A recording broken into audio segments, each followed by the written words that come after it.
এবার সময় এসেছে পিতৃহত্যার প্রতিশোধ নিতে।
যখন আমার এরকম বিনাশ হবে তখন দেবগণ প্রসন্ন হয়ে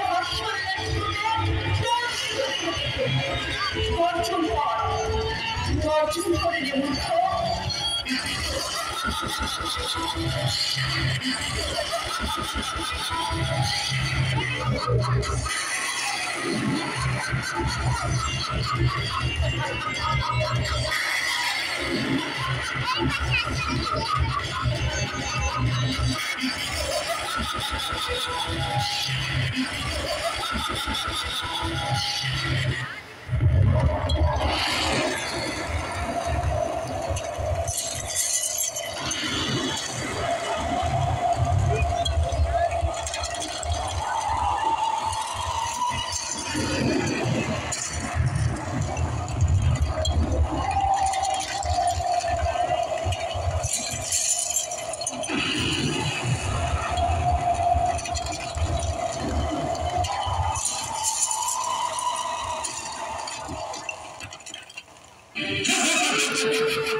আর মৃত্যু এত সহজ নয়।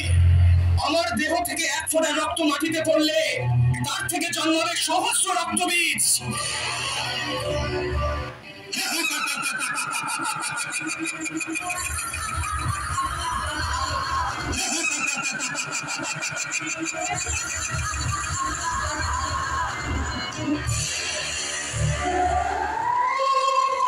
হে চামুণ্ডে, তুমি তোমার মুখমণ্ডল বড় করো। আমি রক্তবীজকে আঘাত করব আর তুমি রক্তবীজের সব রক্ত পান করবে। যথাজ্ঞা দেবী, আমি রক্তবীজের রক্ত ভূমিতে পড়ার আগেই তা পান করব।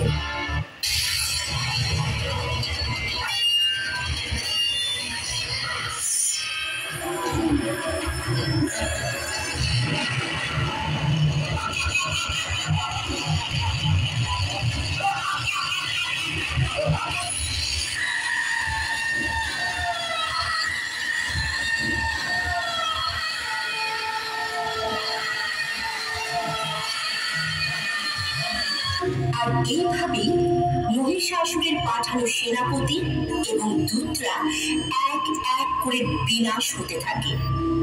যখন এই সংবাদ মহিষাসুরের নিকট পৌঁছায় তখন তিনি নিজেই যুদ্ধ করার জন্য প্রস্তুত হন।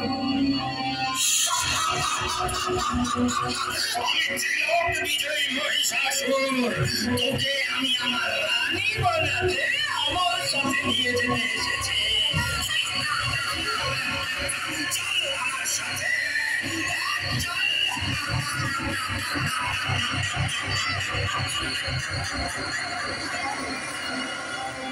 হে অধর্মী মহিষাসুর, তাহলে এই তো অভিশাপ, তুমি আমাদের সাথে নিয়ে গিয়ে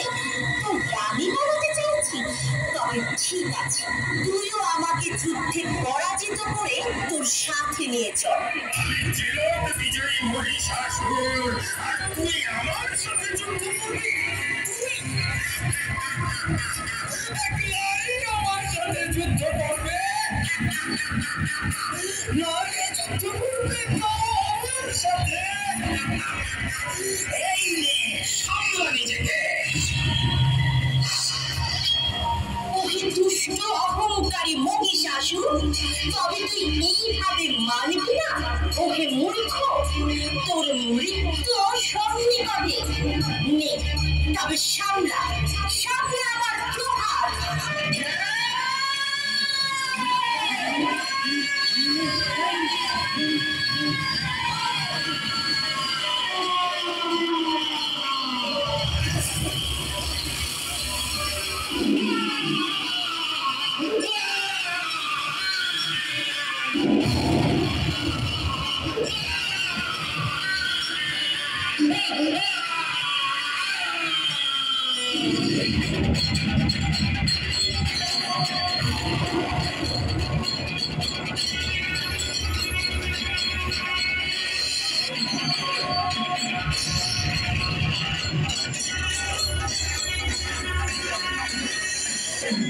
ধন্যবাদ সকল ভক্তদের।